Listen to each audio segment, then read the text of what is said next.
Children in Community. Fairyland or Fairy Tale. By Daniel Greenberg. This audiobook was created by Broken Pattern Press. Come away, O human child, to the waters and the wild, with a fairy, hand in hand. For the world's more full of weeping than you can understand. William Butler Yeats. Several years ago, I set off on a journey to learn what has been tried, what works, and what does not work with respect to raising children in alternative communities. Though community takes many forms, I focused my attention on communal environments in which members live and work together. Along with an arsenal of notepads, audio tapes, survey instruments, and psychological assessments, I also brought with me my idealism, hope, and perhaps some naivete. Looking back on it now, I realize I was really searching for utopia.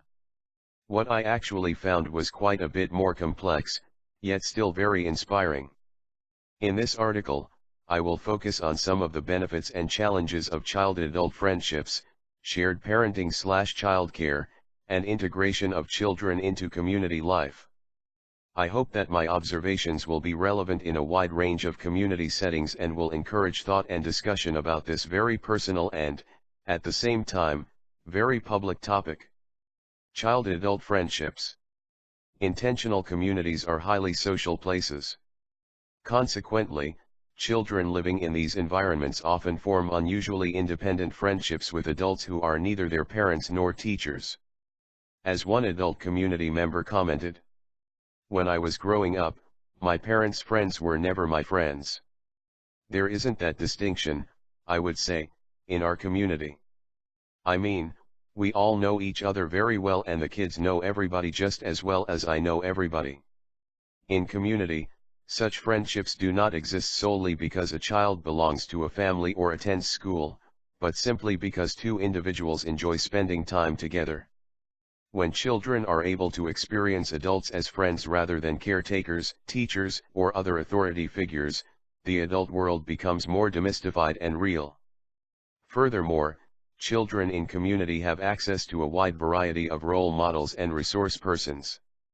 They know whom to confide in, whom to ask for advice, and who will let them into the kitchen after hours. You know how little kids like to have books read to them. The way they learn is to have the same book read to them 15 or 20 times in a day. Usually a parent, or even two parents, can't deal with that, but here a kid can have it read to him 10 or 15 times a day, the same book over and over. Adults, of course, also benefit from these relationships.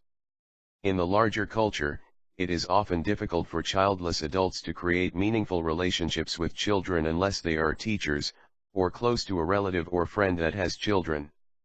Adult friendships with children in communities tend to develop informally during mealtimes, planned events, and chance meetings around the community. The wide range of involvement available to childless adults lets them participate in the joy and the work involved in caring for children without having to assume the awesome responsibilities and obligations of becoming a parent. One non-parent went so far as to say, "Living in community helped me make the decision not to have my own kids. I enjoy knowing so many children so well. Today's teenagers, I knew as babies and they've always known me. It feels like I've had a small share in the raising of a big family." There are drawbacks with communities being such social environments.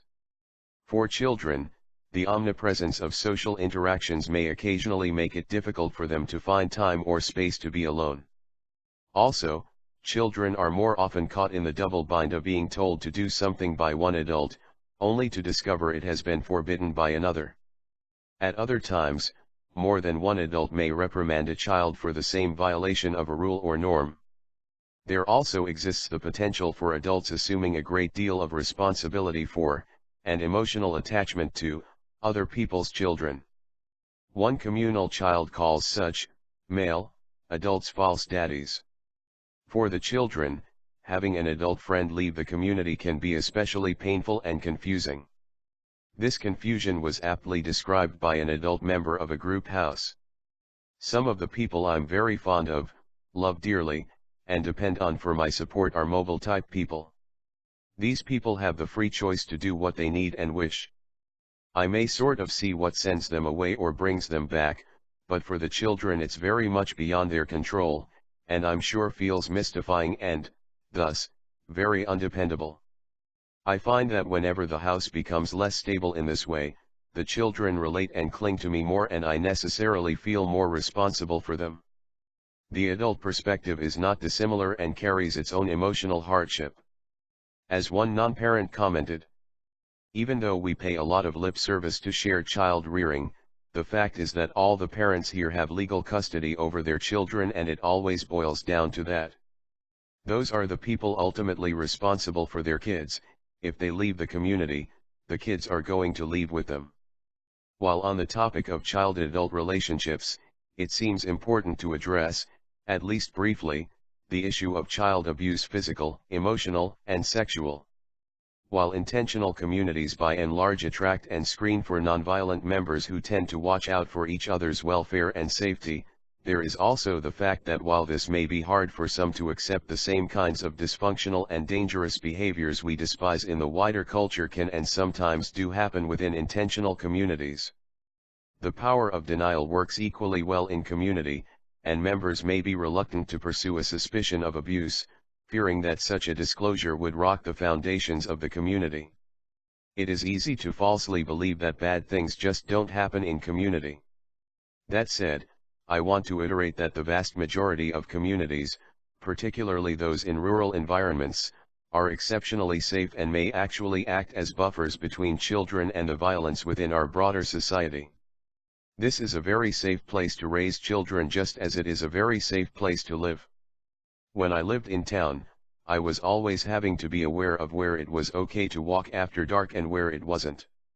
Or being in a laundromat late at night and having a man come in and feeling myself go all tense, you know. There's none of that here. On the property, there's a feeling of total safety and all that tension is gone. It's gone both for me personally and around my kids.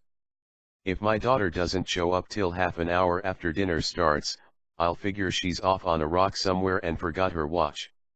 My first thought isn't, who has accosted her on the street? That's really nice.